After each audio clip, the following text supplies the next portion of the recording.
Wisdom waves में खुशामदीद। आज हम बात कर रहे हैं रॉबर्ट ग्रीन की मशहूर और कुछ लोगों के लिए मुतनाज़िया किताब 48 कवानीन ताकत पर। हमारे पास इस किताब के कुछ हिस्से हैं और आज हम गहराई में जाकर ये समझने की कोशिश करेंगे कि ताकत के ये असूल जो अक्सर तारीख और इंसानी नफ्सियात से लिए गए हैं आज भी कैसे कारामद हो सकते हैं।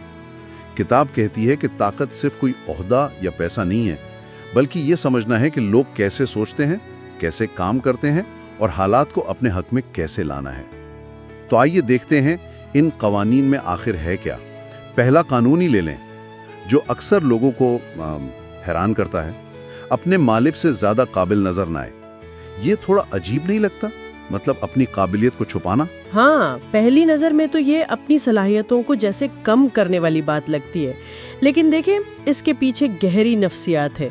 असल में ये इस बात को समझना है कि ताकत के जो ढांचे होते हैं ना, ख़ास तौर पर जो लोग ऊंचे ओहदों पर होते हैं, वो अक्सर अदम तहफ़्फ़ुज़ का शिकार हो सकते हैं। तो अगर आप उन्हें चाहे अनजाने में ही कम काबिल महसूस करवाएंगे तो आप असल में अपने लिए ख़तरा मोड़ ले रहे हैं।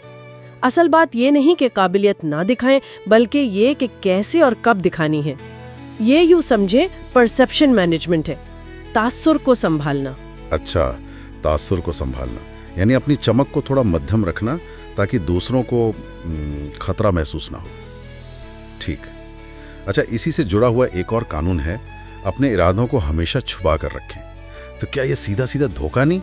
देखें, इसे धोखाधड़ी कहने के बजाय शायद हिकमत अमली कहना ज्यादा मुनासिब हो। अगर आपके सारे मंसूबे सबको पता हो तो जाहिर है लोग तैयारी कर सकते हैं आपके खिलाफ, या रुकावटें डाल सकते हैं, या हो सकता है आपके आइडियाज ही ले ले। तो गैर मुतवक्के होना आपको एक कदम आगे रखता है। किताब में एक जुमला है, अल्फाज में मासूम, सोच में शातिर। इसका मतलब ये नहीं कि आप झूठ बोले, बल्कि ये कि अपनी पूरी गेम प्लान यूं कहें वक्त से पहले जाहिर ना करें। मालूमात पर कंट्रोल ये खुद एक ताकत है, ये दूसरों को अंदाजे लगाने पर मजबूर करता है। हाँ, ये बात तो समझ आती है, खास तौर पर अगर मुकाबला सख्त हो। लेकिन फिर एक कानून है जो बिल्कुल उलट लगता है, हर कीमत पर तवज्जो हासिल करें।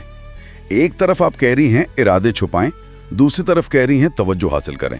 ये कैसे? जी, ये बज़ाहिर लगता तो है मुतज़ाद, लेकिन देखें ये सियाको सबाक की बात है।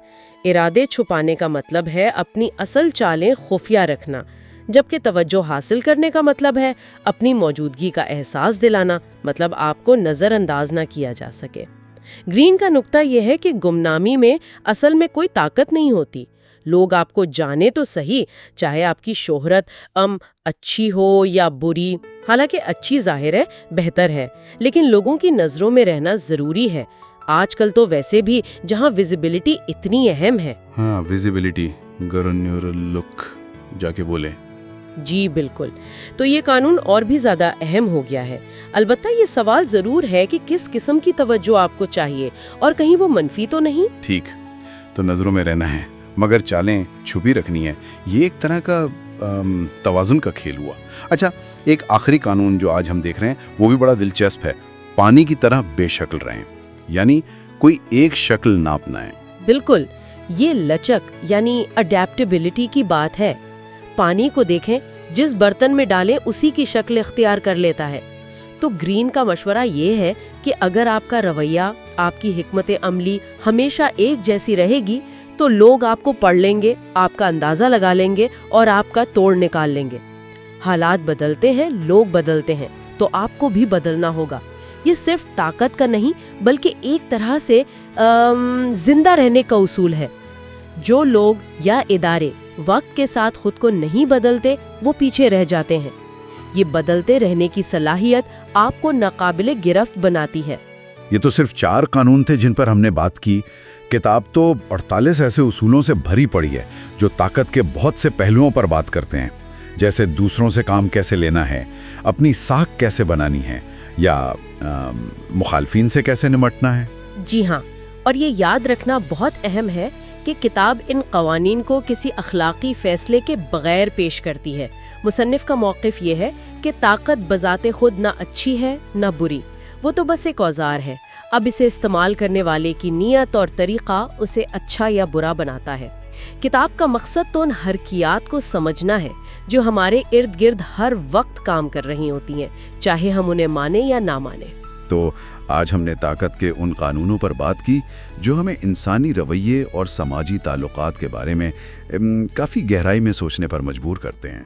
یہ وہ اصول ہیں جنہیں سمجھنا شاید ہمیں اپنے ارد گرد کی دنیا میں چلنے پھرنے میں نیویگیٹ کرنے میں کچھ مدد دے سکتا ہے۔ بالکل، اور آخر میں یہ سوال تو رہتا ہی ہے کہ ان اصولوں کو جاننے کے بعد ان کا استعمال کیسے کیا جائے؟ کیا طاقت حاصل کرنے کا مطلب ہمیشہ دوسروں پر غالب آنا ہی ہوتا ہے، یا کیا اسے مثبت تبدیلی لانے، تعاون بڑھانے اور مشترکہ مقاصد کے حصول کے لیے بھی استعمال کیا جا سکتا ہے؟ یہ وہ نقطہ ہے جس پر شاید سب کو خود غور کرنا چاہیے۔